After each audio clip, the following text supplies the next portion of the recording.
Al volver del centro comercial, vi a mi nuera usando mis pendientes. Me dijo, «Tú ya no los vas a necesitar. ¿Has sentido alguna vez que te han robado algo más que un objeto? ¿Que te han robado la existencia misma? Hoy yo voy a contarte algo que nunca pensé que contaría. Y si tú, por un segundo, sientes que esto parece familiar, solo te pido que dejes un like y te suscribas. Va a ayudarme a continuar desabafando. Me llamo Carmen Esperanza Morales, tengo 68 años y vivo en Guadalajara desde que me casé con Esteban hace 42 años. Esa mañana de octubre, me levanté temprano como siempre, preparé café de olla en mi pequeña cocina amarilla y me vestí con mi blusa de algodón azul claro, esa que Esteban me regaló para nuestro aniversario número 35. Me puse mis zapatos negros de tacón bajo, los únicos que no me lastiman los pies hinchados, y tomé mi bolsa de manta tejida que compré en el mercado de San Juan de Dios. Solo quería salir, respirar, caminar por Plaza del Sol, ver a la gente, tomarme un café en el área de comidas, sentirme viva. Hacía semanas que no salía sola. Mi nuera Valeria siempre tenía una excusa. Suegra, está muy caluroso, hay mucho tráfico, mejor quédese descansando. Pero esa mañana, mientras ellos dormían, tomé mis llaves y salí sin avisar. Estuve fuera apenas 3 horas. Caminé despacio entre las tiendas. Me senté en una banca a ver pasar a las familias. Compré un elote con chile y limón de un señor que me recordó a mi papá. Por un momento, me sentí como la Carmen de antes, la que tenía voz, la que tenía lugar en el mundo. Cuando regresé a casa, el corazón me latía con esa pequeña alegría que sientes cuando has hecho algo por ti misma después de mucho tiempo. Abrí la puerta de herrería verde de mi casa en la colonia americana. Esa casa de 2 pisos con patio interior donde crié a mis 3 hijos, donde planté bugambilias moradas y donde guardé 40 años de recuerdos. Pero al entrar, el alma se me cayó a los pies. En el espejo antiguo del salón, el mismo donde me peinaba cuando era joven, donde mi mamá me enseñó a ponerme rouge en las mejillas, estaba mi nuera Valeria. Tenía puesto mi vestido de flores, el que uso para las ocasiones especiales. Pero lo que me partió el corazón fueron mis pendientes dorados con perlas pequeñas, los mismos que heredé de mi madre, los que me puso ella misma el día de mi boda, los que llevé cuando nacieron mis hijos, los que guardaba como un tesoro en mi joyero de madera con incrustaciones de nácar. Valeria se los estaba probando. Se miraba de perfil, sonreía, se tocaba el cabello como si fuera una modelo, y cuando me vio parada en el marco de la puerta, sin aliento, sin palabras, se giró hacia mí con una sonrisa que nunca olvidaré, una sonrisa fría, calculada, sin vergüenza. «Ay, suegra, no la escuché llegar», me dijo con esa voz dulce que usa cuando necesita algo, pero sus ojos tenían algo diferente, algo cruel. Se acercó al espejo una vez más, se acomodó los pendientes, y entonces soltó las palabras que me rompieron en 1000 pedazos. «De todas formas, tú ya no los vas a necesitar». Yo me quedé helada. Las piernas me temblaron como si fuera a desmayarme. El aire se me atoró en la garganta. No pude responder. No pude gritar. No pude llorar, porque en ese momento entendí algo terrible. Para ella, yo ya estaba muerta. No eran solo unos pendientes. Era lo último que me quedaba de mi madre. Era la única herencia que había logrado conservar después de tantos años de dar y dar. Era la prueba de que alguna vez fui joven, fui bonita, fui amada. Y ella me los estaba quitando con la frialdad de quien recoge los trastos de alguien que ya no está. Me quedé ahí parada, viendo cómo se quitaba mis pendientes con parsimonia, como si fuera su derecho. Los dejó sobre la mesa de centro, junto a mi fotografía de boda, esa donde salgo radiante al lado de Esteban bajo el arco de flores de la iglesia de San José. «¿Dónde está mi hijo?», logré susurrar finalmente. Salió con unos amigos. «Llegará tarde», respondió sin mirarme, mientras se quitaba mi vestido como si nada hubiera pasado. «Ah, y suegra». Ya moví sus cosas del closet principal al cuarto de servicio. «Necesitamos más espacio». Subí las escaleras con las piernas temblorosas. En lo que había sido mi recámara durante 40 años, Mi closet estaba vacío. Mi tocador había desaparecido. Mis fotografías familiares, guardadas en cajas. En el cuarto de servicio, al fondo de la casa, encontré mis pertenencias amontonadas como si fueran trastos viejos, mi ropa doblada descuidadamente, mis zapatos en bolsas de plástico, mis libros de cocina apilados en el suelo húmedo. Esa noche, acostada en la cama individual que habían puesto para mí en ese cuarto pequeño que olía a humedad, lloré como no lloraba desde que se murió mi madre. Lloré por mis pendientes, por mi closet, por mi lugar en la mesa, por mi lugar en el mundo, pero sobre todo, lloré porque entendí que mi propia familia me había enterrado.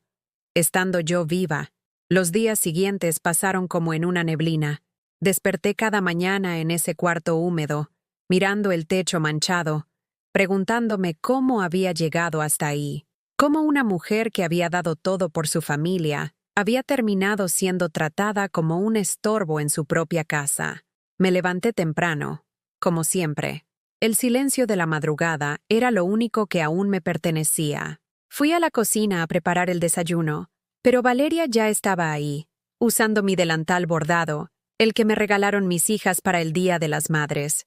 «Buenos días, suegra», me dijo sin voltear a verme, mientras revolvía los huevos en mi sartén favorito.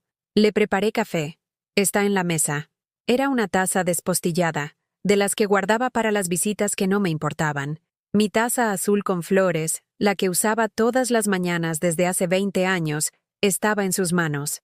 Me senté en el taburete que habían puesto para mí, mientras ella ocupaba mi lugar en la cabecera de la mesa.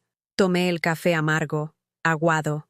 Nada que ver con el café de olla que yo preparaba con canela y piloncillo. Y ahí, viendo cómo Valeria se servía en mi plato favorito, comenzaron a llegarme los recuerdos como oleadas. Recordé cuando Roberto, mi hijo mayor, llegó llorando a casa porque había perdido su trabajo en la fábrica de textiles.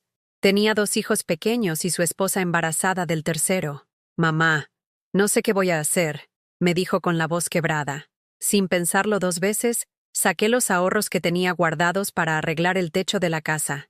20,000 pesos que había juntado centavo a centavo, vendiendo tamales los fines de semana en el tianguis de la colonia. Se los di completos. «Es un préstamo, mamá. Te lo devuelvo en 6 meses», me prometió. Eso fue hace 8 años.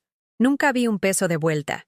Recordé también cuando Sofía, mi hija de en medio, se divorció y llegó con sus gemelas de 5 años. «Mamá, solo será por unos meses, hasta que me acomode», me suplicó entre lágrimas. Transformé mi costurero en dormitorio para las niñas. Les compré camas nuevas, juguetes, ropa para el colegio. Sofía se quedó 2 años. Se fue cuando conoció a su nuevo esposo, sin despedirse, llevándose hasta las toallas que yo había comprado para las niñas. Y luego estaba Eduardo, mi bebé, mi consentido, el que estudiaba medicina gracias a que yo lavaba ropa ajena para pagar sus colegiaturas. Cuando se casó con Valeria, yo les regalé la recámara principal de la casa. «Es que necesitamos privacidad, mamá», me había dicho Eduardo. «Además, tú ya estás grande. No necesitas tanto espacio». Grande. Tenía 62 años entonces. Estaba más fuerte que ahora. Cocinaba para toda la familia. Mantenía la casa impecable. Cuidaba del jardín. Pero para ellos, ya era una anciana inútil. Me llevé mi café a la ventana de la cocina y miré el patio donde estaban mis plantas. O lo que quedaba de ellas. Valeria había arrancado mis rosas para poner plantas modernas. Unas que requerían menos cuidado.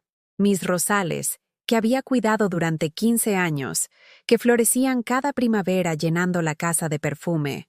Ahora eran solo tierra seca. «Suegra», me llamó Valeria desde la mesa. «Necesito que me cuide a los niños esta tarde. Eduardo y yo vamos a ver unas casas». «¿Casas?» Mi corazón se aceleró. «¿Se van a mudar?», pregunté tratando de sonar casual.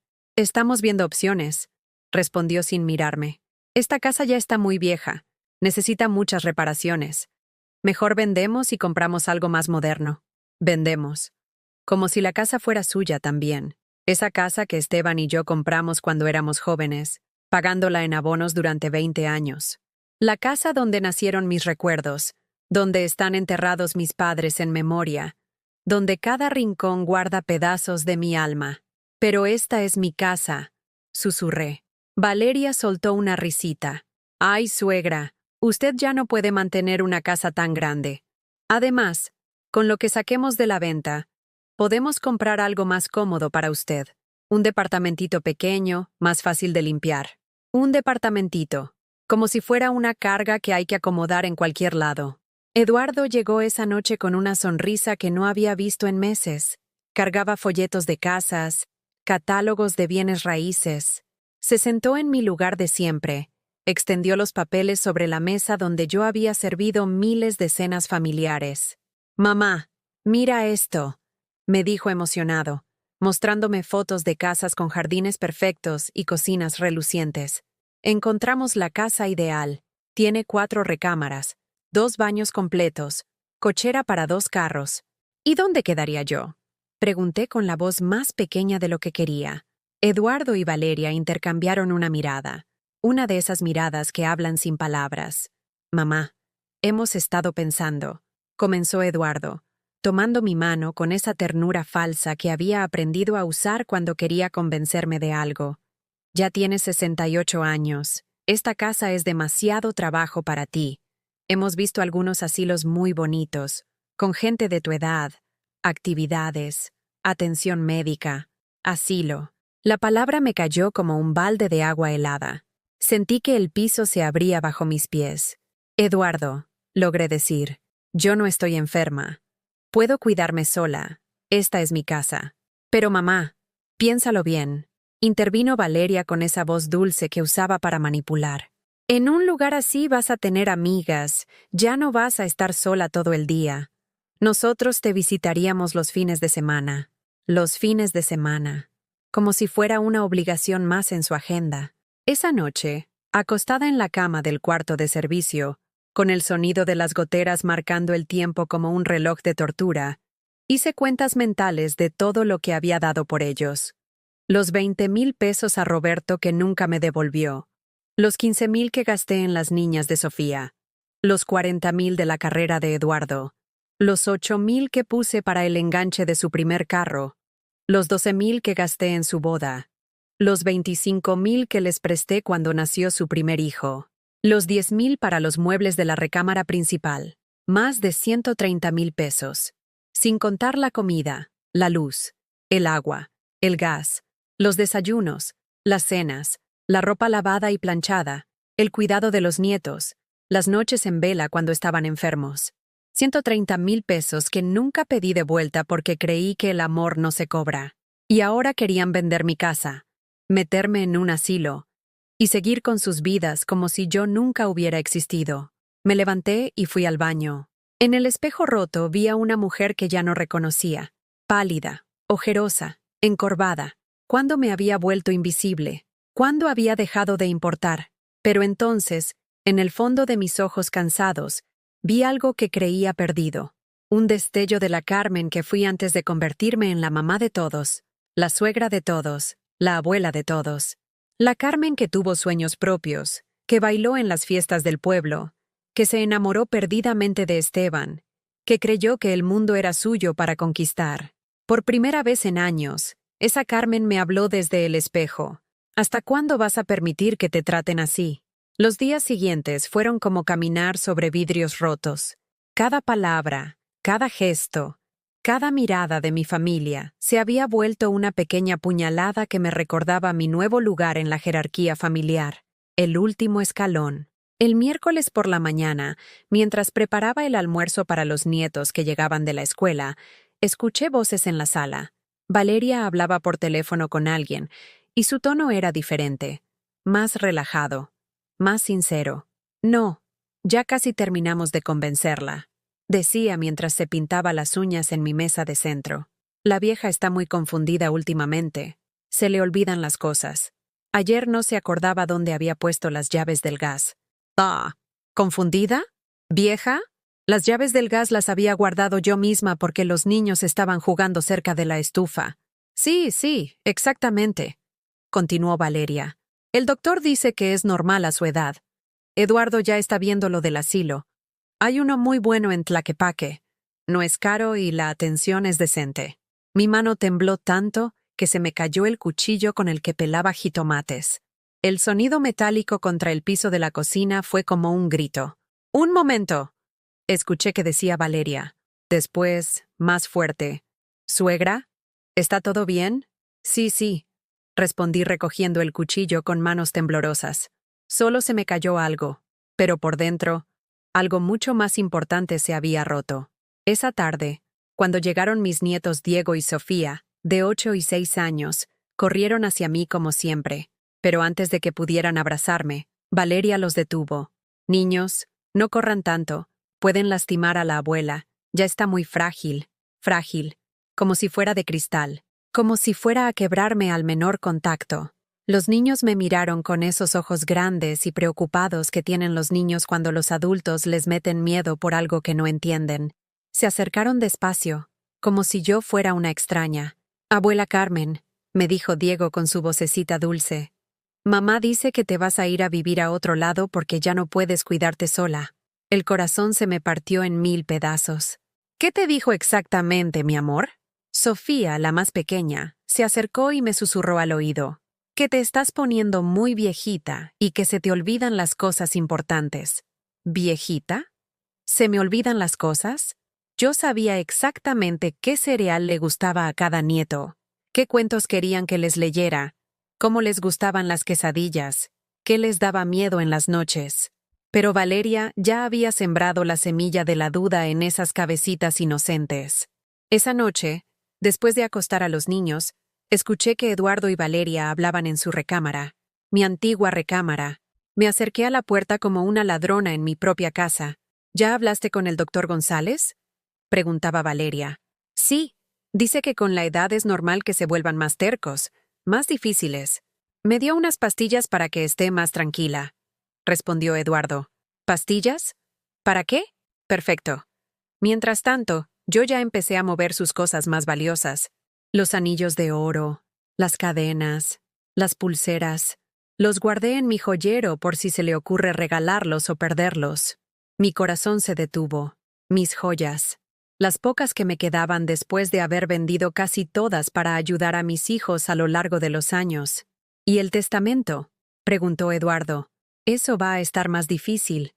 Pero el abogado dice que si la declaramos mentalmente incapacitada, podemos conseguir la tutela legal y manejar todo nosotros.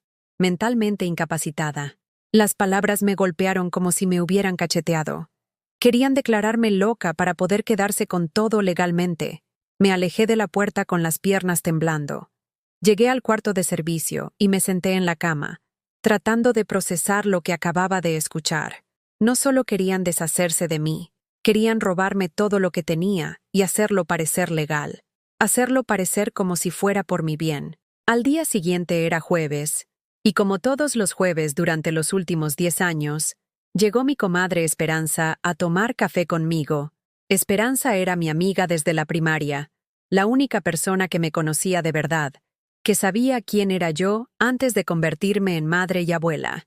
Pero cuando toqué el timbre para avisarle que viniera a la cocina, Valeria se me adelantó. «Ay, comadre Esperanza», le dijo con esa sonrisa falsa. «Qué bueno que viene. Justamente quería hablar con usted». Se sentaron en la sala, y yo me quedé parada como una visita en mi propia casa. «Fíjese que estamos preocupados por Carmen», comenzó Valeria con tono de pesar. «Últimamente está muy rara.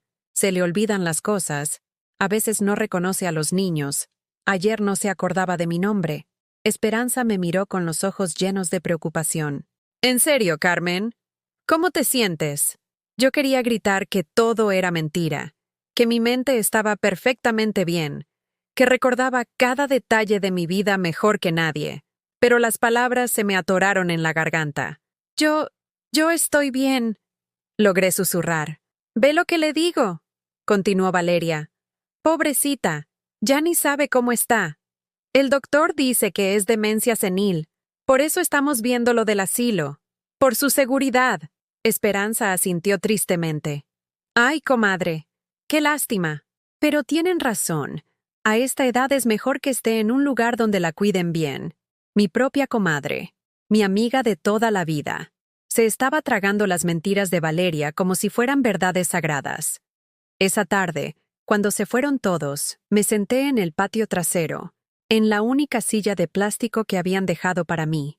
Miré el lugar donde habían estado mis rosales, ahora convertido en un rectángulo de tierra seca. Y ahí, en la soledad de mi propio jardín destruido, comencé a entender la magnitud de lo que estaba pasando. No era solo que me estuvieran quitando mis cosas. No era solo que me estuvieran desplazando de mi casa.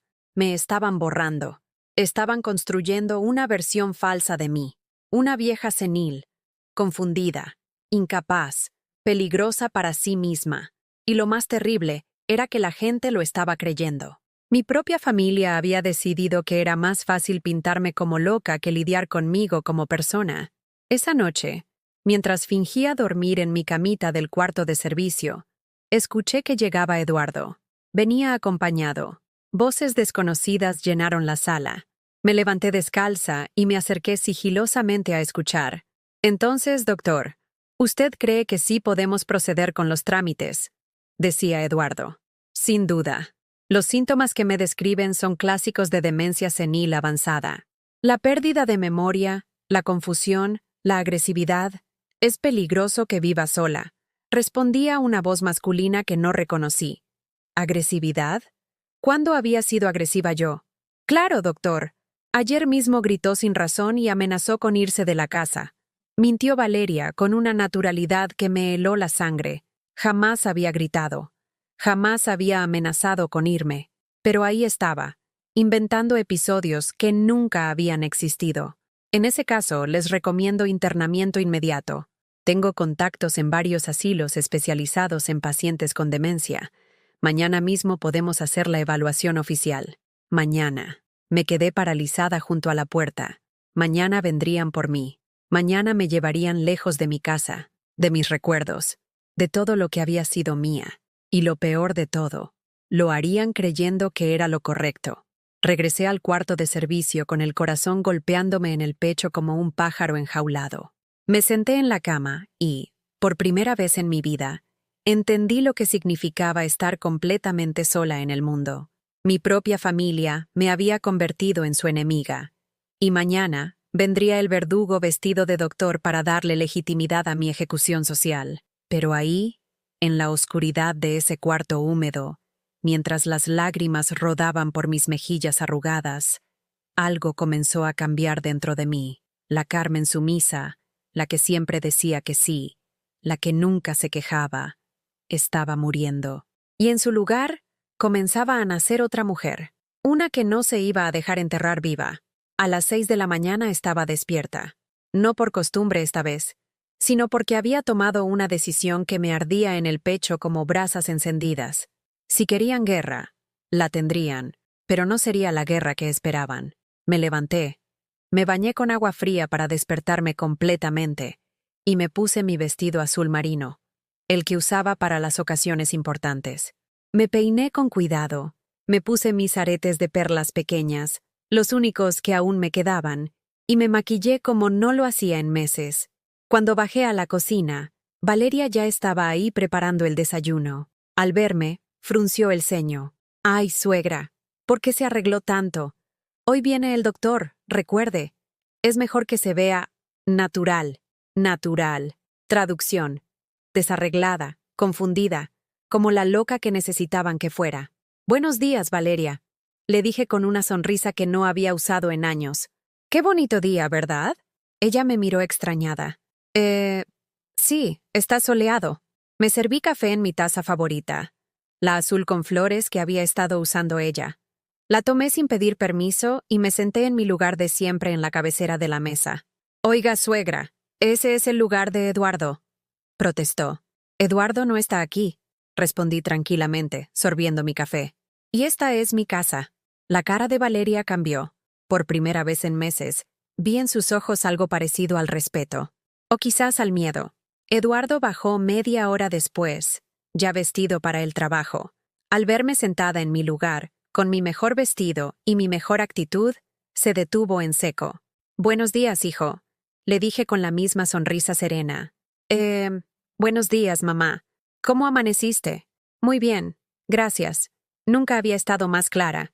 Eduardo y Valeria intercambiaron esa mirada que yo conocía también. La mirada de algo está pasando aquí. Mamá, comenzó Eduardo sentándose frente a mí. Hoy viene el doctor González, ¿recuerdas? Para hacerte una evaluación de rutina. Por supuesto que recuerdo, respondí calmadamente. ¿Crees que estoy senil? La pregunta los tomó desprevenidos. Eduardo tartamudeó. No, mamá. Por supuesto que no. Solo es una consulta normal. Perfecto. Entonces no te molestará que invite a mi comadre Esperanza para que esté presente durante la consulta. Ya sabes, para que tenga testigos de mi estado mental normal. Valeria casi se atraganta con su café. ¿Testigos? ¿Por qué necesitaría testigos? La miré directamente a los ojos. Por la misma razón que ustedes necesitan un doctor, para tener claridad sobre las cosas. El teléfono sonó en ese momento. Era Roberto, mi hijo mayor. Habla tu hermano, le dije a Eduardo pasándole el auricular. Pero en lugar de retirarse, me quedé ahí parada, escuchando. ¿Cómo está mamá? Escuché que preguntaba Roberto desde el otro lado de la línea. Está rara, respondió Eduardo mirándome de reojo. Muy despierta para su edad. El doctor viene hoy. ¿Ya? ¿Tan rápido? Es que anoche tuvo un episodio muy fuerte. Gritó. Nos amenazó. Valeria estaba muy asustada. Me acerqué a Eduardo y le quité el teléfono de las manos. Él se quedó con la boca abierta. Roberto, dije con voz clara y fuerte. Soy tu madre. ¿Podrías venir hoy a la casa? Hay algunas cosas de las que necesitamos hablar. ¿Mamá? ¿Estás bien? Eduardo me dice que... Eduardo te dice muchas cosas, pero yo prefiero que las escuches directamente de mí. ¿Puedes venir a las 3 de la tarde? Hubo una pausa. Claro, mamá. Ahí estaré. Colgué el teléfono y se lo regresé a Eduardo, que seguía con cara de no entender qué estaba pasando. ¿Por qué hiciste eso? Me preguntó. Porque quiero que toda la familia esté presente cuando el doctor me evalúe. Si van a decidir sobre mi futuro, todos deben estar aquí. Valeria se levantó bruscamente de la mesa. Voy a tender la ropa, murmuró, y salió al patio prácticamente corriendo. Eduardo me miró con una mezcla de confusión y algo que hacía mucho no veía en sus ojos. Un destello del respeto que me tenía cuando era niño. Mamá, ¿estás segura de que te sientes bien? Me incliné hacia él y le tomé la mano. Hijo, me siento mejor de lo que me he sentido en años. Por primera vez en mucho tiempo, veo las cosas con absoluta claridad. A las 11 de la mañana llegó mi comadre Esperanza, que venía con cara de preocupación después de la llamada que le había hecho. Carmen, ¿qué pasa? Sonabas muy extraña por teléfono. La senté en la sala y le serví té de manzanilla en mi mejor juego de tazas, el que había heredado de mi suegra. Esperanza, necesito que me hagas un favor muy importante. Necesito que me ayudes a recordar. ¿Recordar qué, comadre? Todo lo que he hecho por mis hijos en estos años, cada peso que les he prestado, cada favor que les he hecho, cada sacrificio que he hecho por ellos. Esperanza frunció el ceño. ¿Para qué quieres recordar eso? Porque parece que se les ha olvidado. Y cuando se les olvida quién eres y todo lo que has hecho por ellos, empiezan a tratarte como si fueras un estorbo. Le conté todo. Los préstamos nunca devueltos, el desplazamiento gradual de mi casa, los planes del asilo, las mentiras sobre mi salud mental. Esperanza me escuchó en silencio, y conforme avanzaba mi relato, su cara se iba transformando de preocupación a indignación. «No puede ser posible», exclamó finalmente. «Ayer mismo Valeria me dijo que te estabas volviendo senil. ¿Te parezco senil, Esperanza?» Me miró fijamente, evaluándome. «Carmen Esperanza Morales, te conozco desde que teníamos 7 años. Tu mente está más clara que la mía. ¿Qué está pasando aquí? Lo que pasa es que es más fácil declararme loca que reconocer que me han estado robando y maltratando en mi propia casa». A las 12 llegó Sofía, mi hija. Venía con sus gemelas, que ahora tenían 13 años. «Mamá, Eduardo me llamó. Dice que tienes problemas de memoria». Las niñas corrieron a abrazarme como siempre, pero Sofía las detuvo. «Niñas, tengan cuidado. La abuela está enferma». «Sofía», le dije con voz firme, «¿me ves enferma?» «Bueno, es que Eduardo dice que... ¿Qué dice Eduardo exactamente? Sofía se removió incómoda. Que te olvidas de las cosas, que a veces no nos reconoces, que el otro día amenazaste con irte de la casa. ¿Cuándo fue la última vez que tú y yo hablamos solas? Sofía pensó. No sé, hace como 6 meses. ¿Y en esos 6 meses cuántas veces has venido a visitarme? Bueno, he estado ocupada con las niñas, el trabajo. 2 veces, Sofía. Has venido 2 veces en 6 meses, ambas para pedirme dinero prestado. Sofía se puso roja. Mamá, eso no es. Los 2,000 pesos para la escuela de las niñas y los 1,500 para arreglar tu carro. ¿Los recuerdas? Sí, pero... Entonces dime, ¿quién es la que tiene problemas de memoria? ¿La que recuerda cada peso que ha prestado? ¿O la que ni siquiera recuerda cuándo fue la última vez que visitó a su madre? Las gemelas me miraron con esos ojos grandes que tienen los adolescentes cuando descubren que el mundo de los adultos es más complicado de lo que pensaban. Abuela Carmen, me dijo Ana, la mayor. ¿Es cierto que estás enferma? Me agaché para quedar a su altura. Dime tú, mi amor, ¿me veo enferma? Ana me estudió con la seriedad de una doctora. No, te ves... diferente. Más fuerte. Exacto, le dije sonriendo. Estoy más fuerte que nunca. Roberto llegó puntual a las 3, como había prometido. Venía con su esposa Sandra y sus 3 hijos. Cuando entraron a la sala y vieron a toda la familia reunida, incluyendo a Esperanza que seguía ahí como mi testigo silencioso, Roberto frunció el ceño. ¿Qué es todo esto, mamá? Es una reunión familiar. Respondí tranquilamente. Hace mucho que no tenemos una. Eduardo llegó corriendo del trabajo, sudoroso y nervioso. Había traído al doctor González, un hombre calvo de unos 50 años que cargaba un maletín negro. Disculpen el retraso, dijo Eduardo. Doctor, ella es mi madre. El doctor González me extendió la mano. Mucho gusto, señora Morales. Soy el doctor González. Eduardo me ha contado sobre algunos episodios que ha tenido últimamente. Estreché su mano con firmeza. Doctor, bienvenido a mi casa. Antes de que comencemos, me gustaría que conociera a mi familia. Le presenté a cada uno por nombre, recordando detalles específicos sobre sus vidas, sus trabajos, sus hijos. El doctor tomaba notas, pero yo podía ver en su cara que algo no cuadraba con lo que Eduardo le había contado. Doctor, le dije finalmente, ¿podría decirnos exactamente qué síntomas le han reportado sobre mi estado mental? El doctor consultó sus notas. Confusión, pérdida de memoria reciente, episodios de agresividad, desorientación temporal. Perfecto, dije.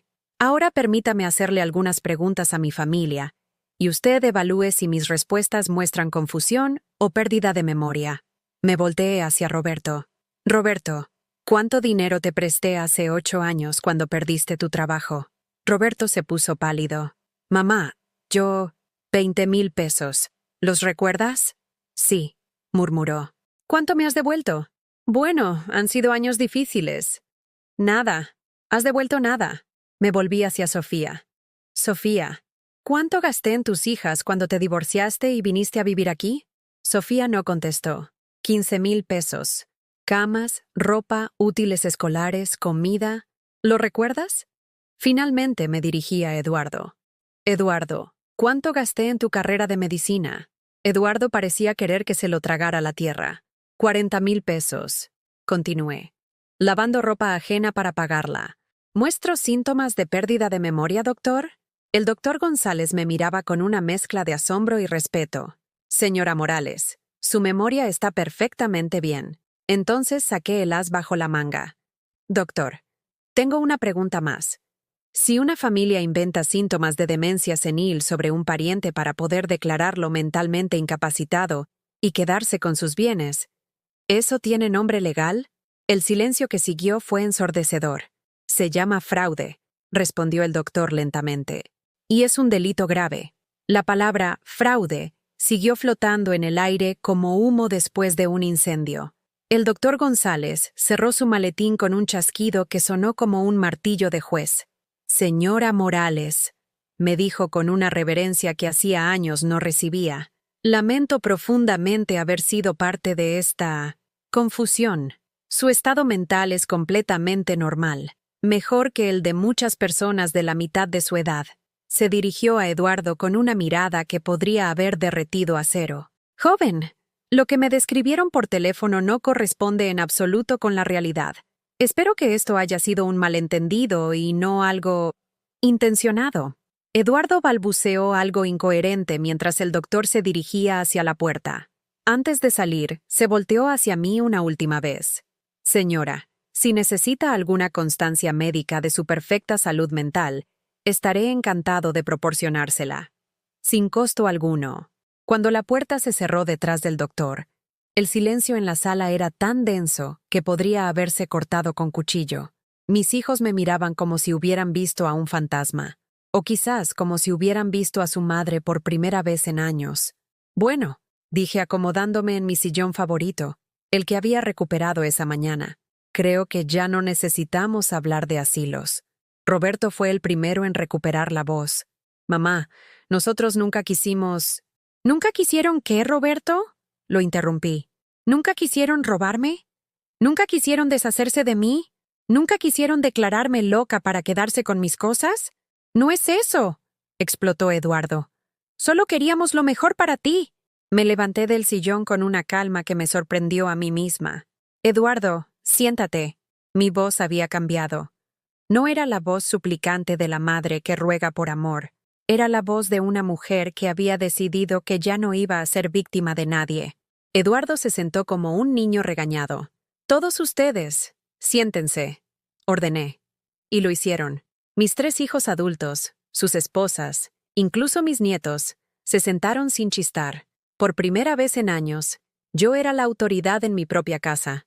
Esperanza, le dije a mi comadre, ¿podrías quedarte un momento más? Necesito un testigo para lo que voy a decir. Esperanza asintió, con los ojos brillantes de orgullo por lo que estaba presenciando. Hijos, comencé caminando despacio frente a ellos como una maestra frente a sus alumnos. Durante los últimos años, ustedes han tomado muchas decisiones sobre mi vida sin consultarme. Han decidido dónde puedo dormir, qué cosas puedo usar, con quién puedo hablar, incluso qué tan cuerda estoy. Nadie se atrevió a interrumpirme. Ahora es mi turno de tomar decisiones. Y la primera decisión es esta. A partir de hoy, las cosas van a cambiar radicalmente en esta casa. Saqué una hoja de papel que había preparado esa mañana. Mi letra temblorosa pero decidida llenaba la página completa. Roberto, lo miré directamente. Tienes una semana para devolverme los 20,000 pesos que te presté hace 8 años, con intereses. Son 25,000 pesos. Roberto abrió la boca para protestar, pero yo levanté la mano. No he terminado. Sofía, tú me debes 15,000 pesos por todo lo que gasté en tus hijas. Con intereses, son 18,000. También tienes una semana. Sofía se puso pálida. Mamá, yo no tengo ese dinero. Entonces busca cómo conseguirlo. Vende algo, pide prestado, busca un segundo trabajo. No es mi problema cómo lo consigas.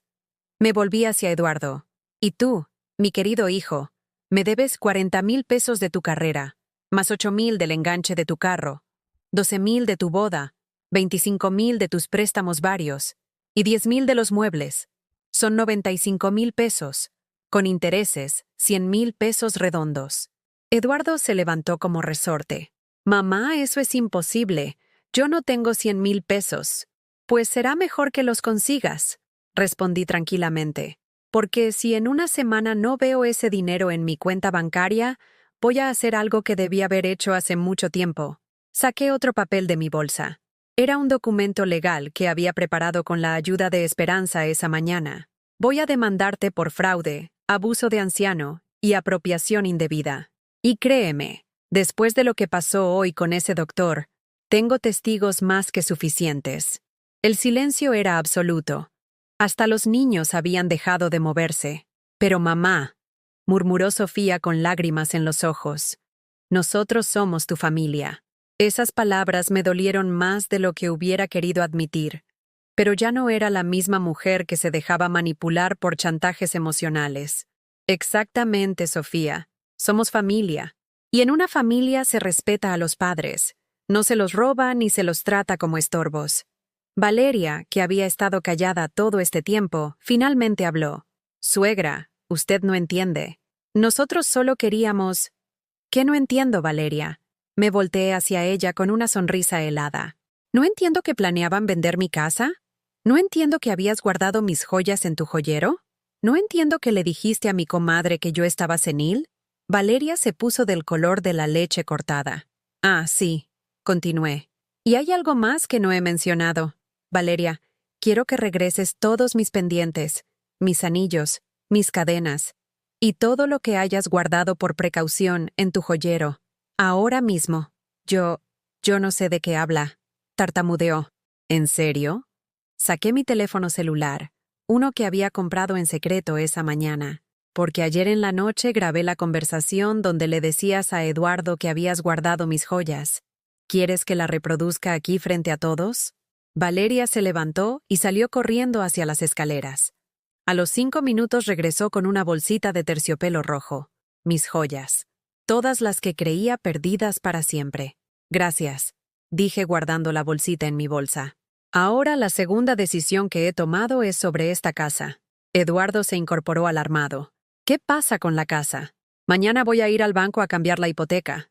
Esta casa va a quedar únicamente a mi nombre. Tú y Valeria tienen un mes para encontrar dónde vivir. ¡Mamá, eso es injusto!, gritó Eduardo. ¡Esta también es mi casa! Me acerqué a él y le hablé con una voz tan baja que tuvo que inclinarse para escucharme. Eduardo, durante 40 años, tu padre y yo pagamos esta casa. Cuando él murió, seguí pagándola sola. Tú nunca has puesto un peso para esta casa. Nunca has pagado predial. Nunca has pagado mantenimiento. Nunca has pagado servicios. ¿Con qué cara me dices que también es tu casa? Eduardo no tenía respuesta para eso. Además, continué, después de lo que intentaron hacerme, de los planes que tenían para declararme loca y robarme todo, ustedes perdieron cualquier derecho moral que pudieran haber tenido sobre esta propiedad. Me dirigí hacia la cocina y regresé con una bolsa de basura negra. Roberto, Sofía, llévense todo lo que es suyo. No quiero volver a verlos aquí hasta que no vengan con el dinero que me deben. Roberto se levantó tembloroso. Mamá, por favor, recapacita. Somos tu familia. Sin nosotros vas a estar sola. Me detuve frente a él y le puse una mano en el hombro. Roberto, he estado sola durante años, rodeada de gente, pero completamente sola. La diferencia es que ahora voy a estar sola por elección, no por abandono. Esa noche, después de que todos se fueran entre lágrimas, súplicas y amenazas vacías, me quedé sola en mi casa por primera vez en décadas. Pero no era la soledad amarga y fría que había sentido en el cuarto de servicio. Era una soledad dorada, elegida, liberadora. Caminé por cada cuarto de mi casa, reconquistando cada espacio. Volví a poner mis cosas en su lugar. Saqué mis libros de las cajas y los acomodé en la sala. Puse mi vajilla buena en la mesa de la cocina. Por primera vez en años, preparé una cena solo para mí. No sobras, no lo que quedaba después de que todos comieran. Una comida real, hecha con amor para la persona más importante de mi vida. Yo misma. Me serví en mi plato favorito. Encendí una vela. Puse música suave. Y cené como una reina en su palacio. Después de cenar, fui al jardín trasero con una taza de té de manzanilla. El lugar donde habían estado mis rosales seguía siendo un rectángulo de tierra seca, pero ahora lo veía diferente. No era destrucción. Era tierra lista para sembrar algo nuevo. Por primera vez en años, no lloré antes de dormir. Esa noche dormí en mi propia cama, en mi propia recámara, bajo mis propias sábanas de algodón que olían a suavizante de flores. Y soñé con rosas, rosas rojas que crecían en tierra fértil, rosas que nadie podría arrancar nunca más. Al despertar, el sol entraba por la ventana de mi cuarto como una bendición. Era sábado, y por primera vez en décadas, era un sábado completamente mío. Me levanté despacio, sintiéndome como una mariposa que acababa de salir de su capullo. La mujer que había sido Carmen la víctima había muerto ayer. Hoy nacía Carmen la libre. El lunes por la mañana, mientras regaba las nuevas plantas que había comprado para mi jardín, escuché el portón abrirse con violencia. No uno, sino 3 carros se estacionaron frente a mi casa. Salieron todos. Roberto con Sandra, Sofía con las gemelas, Eduardo con Valeria. Y para mi sorpresa, también venía la hermana de Esteban, mi cuñada Remedios, a quien no veía desde el funeral de mi esposo. Venían en formación de batalla. Respiré profundo, dejé la regadera junto a mis plantas nuevas, y me sequé las manos en el delantal. Si querían guerra, la tendrían, pero esta vez, en mi territorio y con mis reglas. Abrí la puerta antes de que tocaran. Los recibí con una sonrisa serena, vestida con mi mejor vestido de casa, el cabello perfectamente peinado. «Buenos días, familia», les dije como si fuera la cosa más natural del mundo. «¿A qué debo el honor de esta visita tan temprano?» Roberto se adelantó, asumiendo su papel de hijo mayor. Venía con traje, como si esto fuera una junta de negocios. «Mamá, necesitamos hablar. Todos juntos, como familia». «Por supuesto», respondí haciéndome a un lado. «Pasen a la sala. Voy a preparar café». «No necesitamos café», interrumpió Remedios con esa voz áspera que siempre había tenido. «Necesitamos que entres en razón». Me volteé hacia ella con curiosidad genuina. «¿Remedios? ¿Qué haces aquí? Hace 2 años que no te veo». «Estos muchachos me llamaron», dijo señalando a mis hijos. «Me contaron lo que está pasando contigo. Carmen, esto no puede seguir así». Interesante. Habían traído refuerzos. Alguien que supuestamente tenía autoridad moral para corregirme. Nos sentamos en la sala, yo en mi sillón favorito, ellos distribuidos en el sofá y las sillas adicionales como un tribunal improvisado. Las gemelas se quedaron cerca de la puerta, claramente incómodas con la tensión que se respiraba. Roberto abrió una carpeta que traía y sacó varios papeles. «Mamá, hemos estado consultando con abogados», comenzó con tono solemne. «Lo que estás pidiendo es legalmente cuestionable». «¿Cuestionable?», repetí con genuina curiosidad. «¿Qué es cuestionable de pedirle a mis hijos que me paguen el dinero que me deben?» Sofía se inclinó hacia adelante. «Mamá, esos no fueron préstamos. Fueron regalos de madre a hijos. Entre familia no se cobran esas cosas». Sonreí. Era exactamente la respuesta que esperaba. «Ah, ya veo. Entonces, cuando yo necesito ayuda para no ser enviada a un asilo contra mi voluntad, eso no es cosa de familia. Pero cuando ustedes necesitan dinero, entonces sí somos familia y no se cobra». Eduardo intervino con esa voz condescendiente que usaba cuando creía que tenía la razón. «Mamá, entiende. Nosotros nunca quisimos enviarte a ningún asilo. Solo queríamos que tuvieras la atención médica adecuada para tu edad». «¿Mi edad?». Me levanté del sillón. «Eduardo, tengo 68 años, no 98. Camino, cocino, limpio, recuerdo todo perfectamente. ¿Qué atención médica necesito exactamente?». Remedios tomó la palabra con autoridad. «Carmen, Esteban me dejó encargado de cuidarte si algo te pasaba. Y lo que veo aquí es que te estás volviendo una mujer amargada y vengativa». Esas palabras me dolieron porque venían de alguien que había conocido a Esteban, que supuestamente representaba su memoria. Pero ya no era la Carmen que se dejaba manipular por el dolor emocional. «Remedios», le dije acercándome a ella. «¿Cuándo fue la última vez que me visitaste?» «Bueno, he estado ocupada. La última vez que te vi fue en el funeral de Esteban, hace 5 años. En estos 5 años, ¿alguna vez te preguntaste cómo estaba? ¿Alguna vez me llamaste para saber si necesitaba algo?» Remedios se removió incómoda. «Eso no viene al caso». «Viene perfectamente al caso», la interrumpí. «Durante 5 años no te importé lo suficiente como para saber si estaba viva o muerta. Pero ahora que mis hijos necesitan apoyo para manipularme, ahora sí apareces hablando de lo que Esteban habría querido». Me volví hacia todos ellos, sintiendo una fuerza que no sabía que tenía. ¿Saben qué habría querido Esteban? Habría querido que respetaran a la mujer con la que estuvo casado 42 años.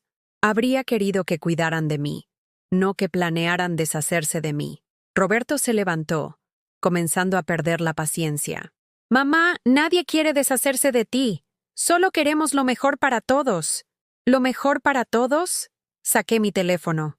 ¿Quieren que reproduzca la grabación donde planean declararme mentalmente incapacitada para quedarse con mis bienes? El silencio que siguió fue elocuente. Valeria, que había estado callada, finalmente habló con lágrimas en los ojos. «Suegra, por favor. Nosotros la queremos mucho. Eduardo y yo no tenemos dónde ir. No podemos pagar una renta ahora mismo». Por un momento mi corazón se ablandó, pero entonces recordé mis pendientes en sus orejas, sus palabras crueles, sus mentiras sobre mi salud mental. «Valeria», le dije con voz suave pero firme, «hace una semana me dijiste que yo ya no necesitaba mis pendientes. ¿Recuerdas?» Valeria bajó la mirada. Esa frase me enseñó algo muy importante. Me enseñó que para ti, yo ya estaba muerta. Era solo cuestión de tiempo antes de que me enterraran, literal o figurativamente. Me dirigí al centro de la sala, donde todos pudieran verme claramente. Durante años, ustedes han tomado y tomado y tomado. Mi dinero, mi espacio, mi dignidad, mi paz mental, y cada vez que yo trataba de poner límites, me hacían sentir culpable por ser egoísta o difícil. Saqué de mi bolsa una carpeta que había preparado, pero se acabó. Esta mañana fui al banco y transferí la hipoteca únicamente a mi nombre. También abrí una nueva cuenta bancaria donde solo yo tengo acceso. Eduardo se puso pálido. Mamá, eso es... ¿Qué, Eduardo? ¿Injusto? ¿Cómo era injusto que planearan venderme junto con la casa? Saqué otro documento de la carpeta. También fui con un notario. Este es mi nuevo testamento. Roberto se acercó alarmado. ¿Testamento? En este testamento dejo la casa y todos mis bienes a la casa hogar para ancianos abandonados de Guadalajara. Ustedes no van a recibir ni un peso de mí. La explosión fue inmediata. Todos comenzaron a hablar al mismo tiempo, gritando, protestando, acusándome de estar loca, de ser cruel, de haber perdido la razón. Pero yo me mantuve de pie en el centro de la tormenta, serena como una roca en el mar. Cuando se cansaron de gritar, levanté la mano pidiendo silencio.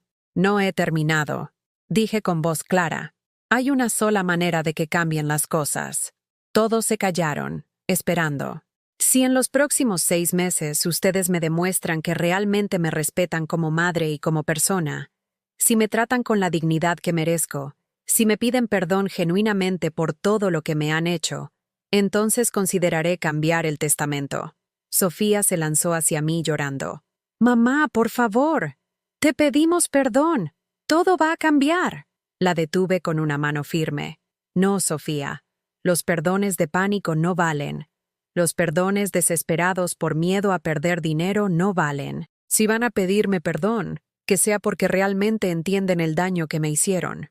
Me acerqué a la mesa de centro y tomé una fotografía enmarcada. Era de toda la familia en la última Navidad. Todos sonriendo, aparentando ser la familia perfecta. Con calma deliberada, saqué la foto del marco y la rompí por la mitad. El sonido del papel al rasgarse resonó en el silencio como un trueno. «Esta familia se rompió hace mucho tiempo», dije dejando caer los pedazos de la foto. «Yo solo estoy reconociendo la realidad». Eduardo se acercó con los ojos rojos. «Mamá, somos tus hijos. Cometimos errores, pero somos tu sangre». Lo miré directo a los ojos. Este hijo que había amado tanto, por el que había sacrificado tanto. «Eduardo, tú eres mi sangre, pero también eres el hombre que conspiró para declararme loca y robarme todo lo que tengo. Ser mi hijo no te da derecho a destruirme». Me volví hacia todos ellos una última vez. «La decisión es suya. Pueden irse de aquí odiándome, hablando mal de mí, contándole a todo el mundo que me volví una vieja amargada. O pueden reflexionar sobre lo que han hecho y decidir si realmente quieren una relación conmigo basada en respeto y amor genuino».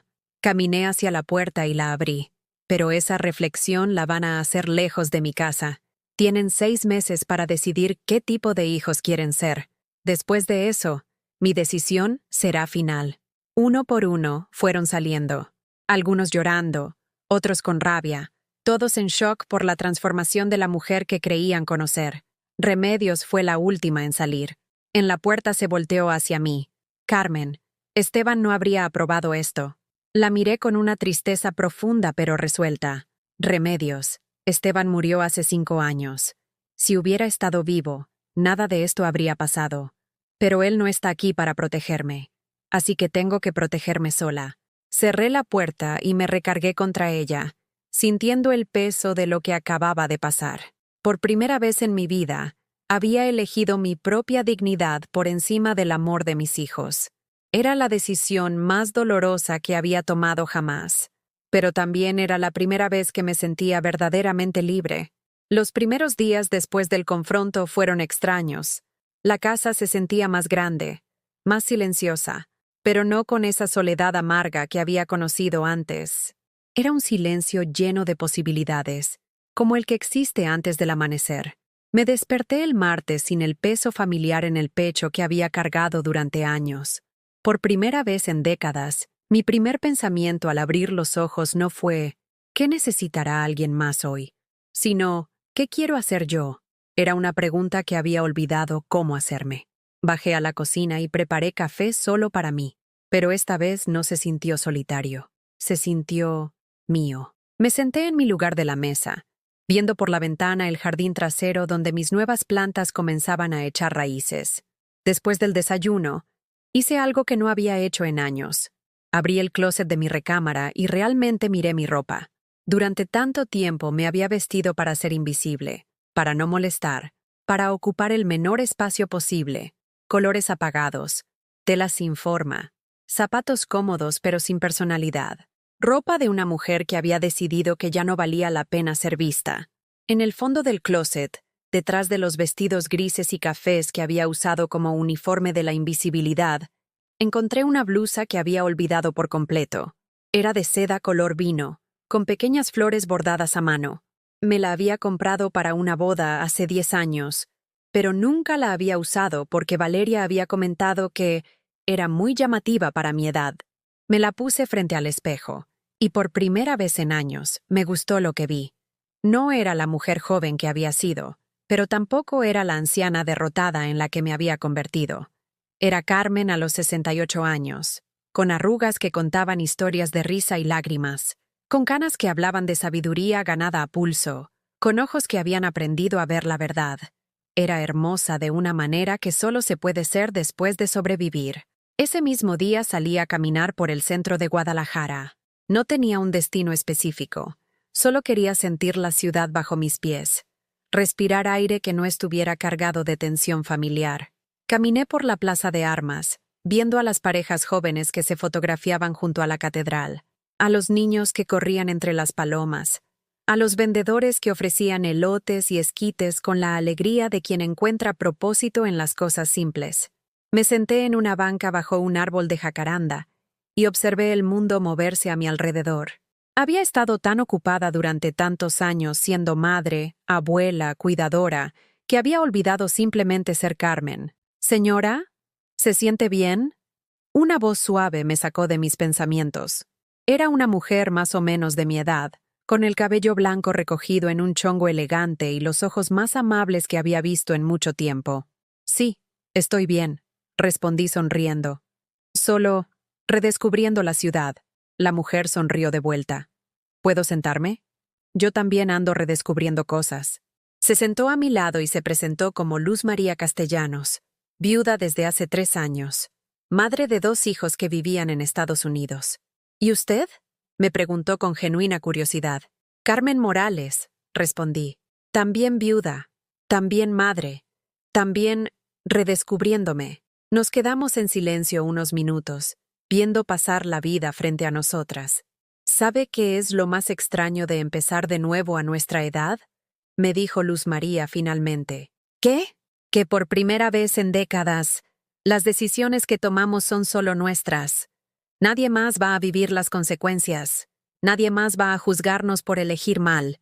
Es aterrador y liberador al mismo tiempo». Sus palabras me resonaron tan profundamente que sentí ganas de llorar, pero no de tristeza, sino de reconocimiento. Alguien más entendía exactamente lo que estaba viviendo. «¿Le gustaría tomar un café conmigo?», le pregunté impulsivamente. «Me encantaría». Fuimos a un café pequeño en una calle peatonal cerca de la catedral. El lugar tenía mesas de madera gastada y plantas colgantes que creaban una atmósfera íntima y acogedora. Mientras tomábamos café con leche y compartíamos un panqué de nuez, Luz María me contó su historia. Después de que sus hijos se mudaron a Estados Unidos, había vivido 3 años esperando que la visitaran. que la llamaran, que la incluyeran en sus nuevas vidas americanas. Un día me di cuenta de que estaba viviendo en pausa, me dijo, esperando que mi vida real comenzara cuando ellos tuvieran tiempo para mí. Pero la vida real era la que estaba viviendo todos los días, sola en mi casa, contando las horas hasta la próxima llamada telefónica. ¿Y qué hiciste?, le pregunté. Decidí que si iba a estar sola, al menos iba a estar sola haciendo cosas que me dieran gusto. Empecé clases de pintura, me uní a un grupo de lectura. Adopté una gata, pequeñas cosas, pero que me hacían sentir viva otra vez. Hablamos durante 2 horas. Luz María me habló de las clases de pintura que tomaba en el Centro Cultural Cabañas, del grupo de mujeres que se reunía los jueves para leer y discutir libros, de la sensación de libertad que había descubierto al hacer cosas solo porque le daban gusto, no porque alguien más las necesitara. ¿Sabes qué es lo que más me gusta de mi nueva vida?, me dijo mientras caminábamos de regreso hacia nuestras casas. ¿Qué? Que cuando me despierto por las mañanas, el día me pertenece completamente. Puedo desayunar a las 6 o a las 10. Puedo leer todo el día si quiero. Puedo salir a caminar sin avisar a nadie. Es mi tiempo, mi espacio, mi vida. Cuando llegamos a la esquina donde nos separábamos, Luz María me tomó de la mano. Carmen, no sé qué te trajo a esa banca del parque hoy, pero me da mucho gusto haberte conocido. ¿Te gustaría acompañarme el jueves al grupo de lectura? Me encantaría, respondí sin dudarlo. Esa noche, en casa, hice algo que no había hecho en años. Me preparé una cena elaborada solo para mí. No sobras recalentadas, no algo rápido antes de atender a alguien más. Una cena real, con entrada, plato fuerte y postre. Puse la mesa con mi vajilla buena, encendí velas, puse música clásica. Era una cena para una sola persona, pero era una celebración. Mientras comía despacio, saboreando cada bocado, pensé en Luz María y en sus palabras sobre recuperar el propio tiempo. Después de cenar, subí al cuarto que había sido de Eduardo y Valeria. Estaba vacío ahora, esperando ser llenado con algo nuevo. Me quedé parada en el centro del cuarto, imaginando las posibilidades. Podría ser mi nuevo estudio de costura. Podría ser una biblioteca personal. Podría ser un cuarto de manualidades donde pudiera crear cosas hermosas sin que nadie me preguntara para qué servían. El jueves llegué puntual al Centro Cultural Cabañas. Luz María me esperaba en la entrada con una sonrisa radiante. «Carmen, qué gusto que vinieras». El grupo de lectura se reunía en una sala pequeña con ventanas altas que dejaban entrar la luz dorada de la tarde. Éramos 8 mujeres, todas entre los 55 y los 75 años. Todas con historias diferentes, pero con algo en común. Habíamos decidido que nuestras vidas no se habían terminado cuando dejamos de ser principalmente las madres, esposas o cuidadoras de otros. Estaban leyendo 100 años de soledad de García Márquez, un libro que siempre había querido leer, pero nunca había tenido tiempo. «No se preocupe si no ha leído todo», me dijo Elena, la coordinadora del grupo. Aquí lo importante no es estar al corriente, sino disfrutar la experiencia de descubrir historias nuevas. Durante 2 horas hablamos del libro, pero también de nuestras propias vidas, de los paralelos entre las historias de los personajes y nuestras propias experiencias. Era la primera vez en años que alguien me preguntaba qué pensaba yo, qué opinaba yo, qué sentía yo sobre algo. Al final de la sesión, varias de las mujeres se acercaron a invitarme a otras actividades. Clases de yoga para adultos mayores los martes, una excursión al lago de Chapala el próximo fin de semana, un taller de repostería los sábados por la mañana. ¿Sabes qué?, me dijo Esperanza. Otra Esperanza, no mi comadre. Mientras recogíamos nuestras cosas. Cuando me divorcié hace 10 años, pensé que mi vida social se había acabado. Todas mis amigas eran parejas. Y yo ya no encajaba, pero descubrí que hay toda una comunidad de mujeres como nosotras, que están redefiniendo lo que significa envejecer. Esa noche, acostada en mi cama, pensé en las palabras de esta nueva esperanza, una comunidad de mujeres como yo, mujeres que habían decidido que la segunda mitad de sus vidas les pertenecía a ellas. Por primera vez en años, tenía ganas de que llegara el día siguiente. El viernes, decidí hacer algo que había estado posponiendo desde hacía meses. limpiar completamente el cuarto de Eduardo y Valeria y convertirlo en mi nuevo espacio creativo. Trabajé todo el día, limpiando, midiendo, imaginando. Cuando terminé, era un cuarto lleno de luz y posibilidades. Esa tarde fui a una tienda de telas y compré materiales hermosos. Sedas en colores vibrantes, algodones con estampados alegres, hilos dorados y plateados. Compré también una máquina de coser nueva, moderna, con todas las funciones que la mía vieja no tenía. Por primera vez en años, gasté dinero en algo que era solo para mi placer, no por necesidad o para resolver los problemas de alguien más. Al instalar mi nuevo espacio de costura, con la máquina nueva en la mesa junto a la ventana, con las telas ordenadas por colores en un estante que había comprado, con mis hilos y agujas organizados en cajitas lindas, sentí algo que no había sentido en décadas. Sentí que tenía un futuro. No un futuro definido por las necesidades de otros, sino un futuro que era mío para crear, para llenar con las cosas que me daban alegría. Esa noche me quedé despierta hasta tarde, no por preocupación o ansiedad, sino cosiendo. Estaba haciendo una blusa para mí, del color que me gustaba, del diseño que había imaginado. Cada puntada era un acto de amor propio. Cada decisión sobre el patrón era una afirmación de que mis gustos importaban. Cuando finalmente me fui a dormir, ya era muy tarde, pero me sentía más viva de lo que me había sentido en años.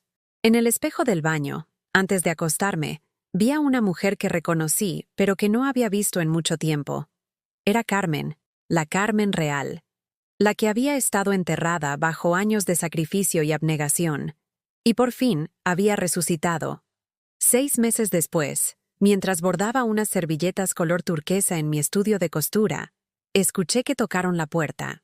Eran las 3 de la tarde de un martes lluvioso de abril, y yo estaba disfrutando el sonido de la lluvia contra las ventanas mientras trabajaba en mi última creación. No esperaba a nadie. Luz María vendría hasta el jueves para ir juntas al grupo de lectura, y las chicas del taller de repostería no se reunían hasta el sábado. Mi vida ahora tenía una rutina hermosa, pero era una rutina elegida, no impuesta. Al abrir la puerta, encontré a Eduardo parado bajo la lluvia. Estaba empapado, sin paraguas, con el cabello pegado a la frente y una expresión que no le había visto nunca. Humildad genuina. «Hola, mamá», me dijo con voz temblorosa. «¿Puedo pasar?» Lo miré durante unos segundos largos. En estos 6 meses había imaginado este momento muchas veces. Había ensayado en mi mente qué le diría si alguno de mis hijos regresaba. Pero ahora que estaba aquí, lo único que sentía era una calma profunda. «Claro», le dije haciéndome a un lado, «pero quítate los zapatos. Los pisos están recién limpios». Eduardo se quitó los zapatos mojados y me siguió a la sala. Se quedó parado, mirando alrededor con ojos de sorpresa. La casa había cambiado completamente. Había plantas en cada rincón, flores frescas en jarrones de cerámica que había hecho en mi clase de alfarería, cojines bordados a mano en el sofá, libros por todas partes. Las paredes, que antes eran de un beige apagado, ahora tenían colores alegres: amarillo en la cocina, verde menta en la sala, azul cielo en el comedor. «Te ves diferente», me dijo Eduardo, notando mi blusa nueva de seda coral y mi cabello que ahora llevaba con un corte moderno y elegante. «Me siento diferente», respondí sentándome en mi sillón favorito. «¿Quieres café? Por favor». Fui a la cocina a preparar café, pero esta vez no del instantáneo que solía hacer por prisa. Molí granos frescos, calenté la leche, serví en las tazas buenas. Durante estos 6 meses, había aprendido que cada pequeño ritual de autocuidado era importante. Cuando regresé con el café, Eduardo seguía de pie, claramente nervioso. «Siéntate», le dije con gentileza. «Y cuéntame por qué estás aquí». Eduardo se sentó en el borde del sofá, como si no se sintiera con derecho a estar cómodo. «Mamá, estos 6 meses han sido difíciles», comenzó. «Valeria y yo tuvimos que mudarnos a un departamento pequeño. Estamos pagando renta por primera vez en años. Al principio estaba furioso contigo. Pensaba que habías sido cruel, injusta. Tomé un sorbo de mi café y esperé a que continuara. Pero después empecé a recordar cosas. Continuó Eduardo con la voz quebrada. Recordé cómo eras antes, cuando era niño. Recordé cómo siempre tenías tiempo para nosotros, cómo nos hacías sentirnos importantes. Recordé el día que vendiste tu anillo de compromiso para pagar mi uniforme de secundaria. Se detuvo para limpiarse los ojos. Y entonces me di cuenta de algo terrible. No recordaba cuándo había sido la última vez que te pregunté cómo estabas. No por cortesía, sino porque realmente me importara la respuesta. Las lágrimas comenzaron a correr por sus mejillas. Mamá, no recordaba cuándo había sido la última vez que te hice sentir importante. Puse mi taza en la mesa y lo miré con cariño. Este era mi hijo, el bebé que había amamantado, el niño que había corrido a mis brazos cuando tenía pesadillas, el joven que había llorado en mi hombro cuando se sintió perdido en la universidad, pero también era el hombre que había planeado declararme loca para robarme mis bienes. Eduardo, le dije suavemente, aprecio que hayas venido, y aprecio que hayas reflexionado sobre lo que pasó.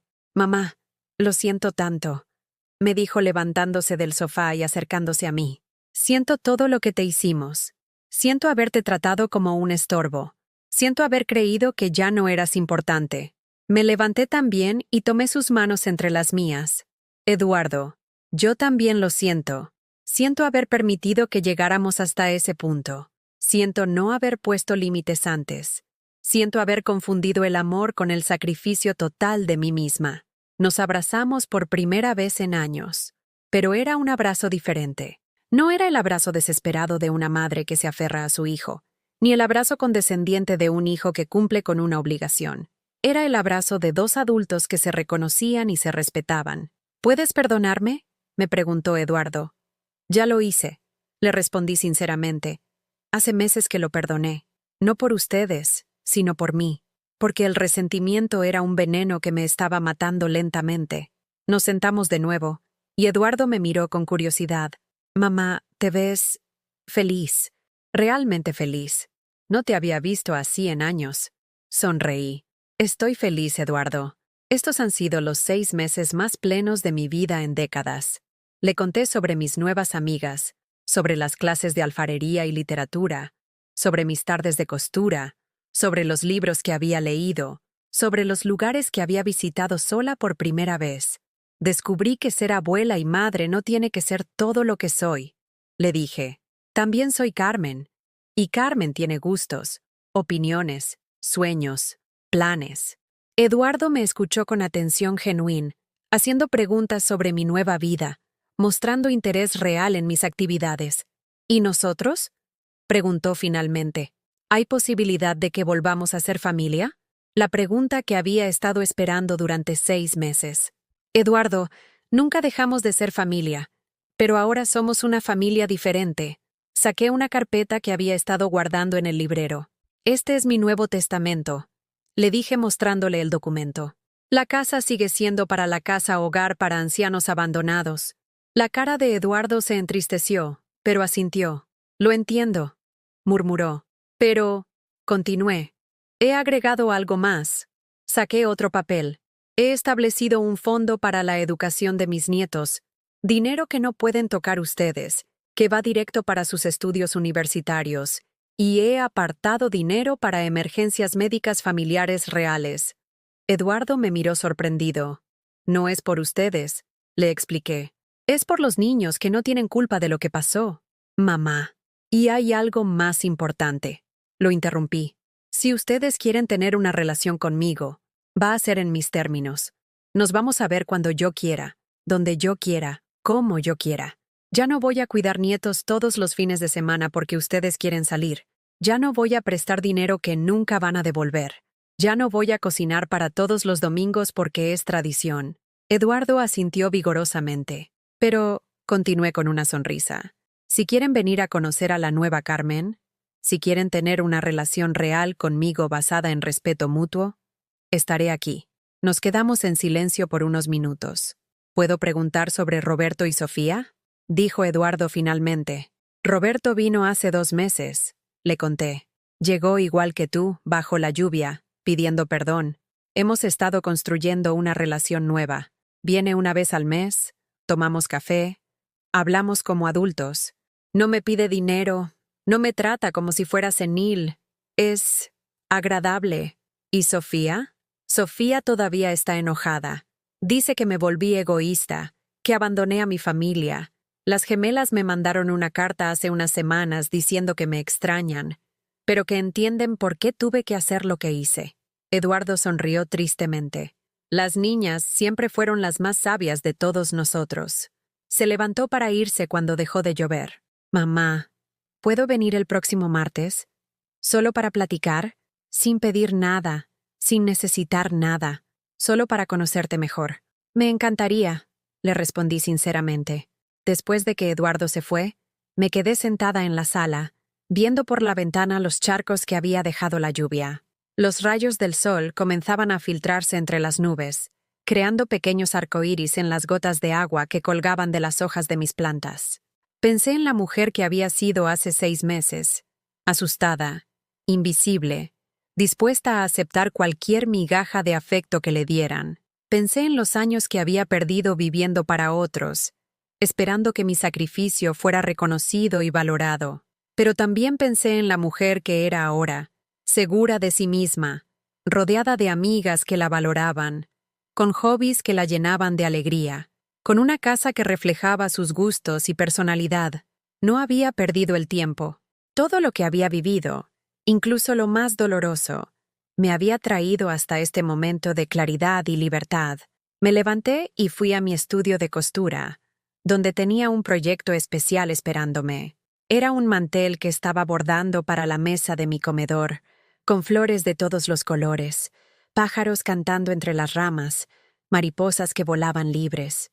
Mientras bordaba, pensé en todas las mujeres que, como yo, habían creído que su vida se había acabado cuando dejaron de ser necesarias para otros.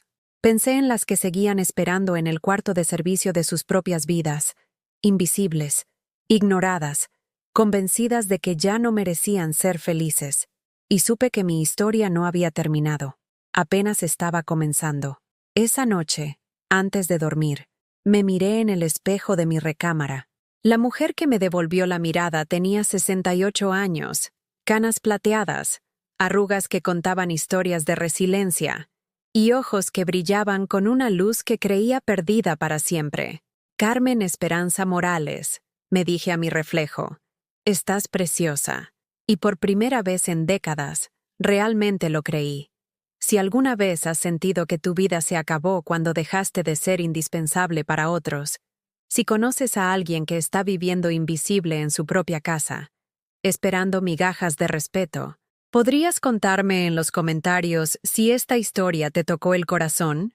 Y si este relato te hizo reflexionar sobre el valor que tienen las personas mayores en tu vida, te pido que le des like y te suscribas al canal, porque historias como la de Carmen necesitan ser escuchadas. Necesitan llegar a quienes más las necesitan, porque nunca es demasiado tarde para renacer.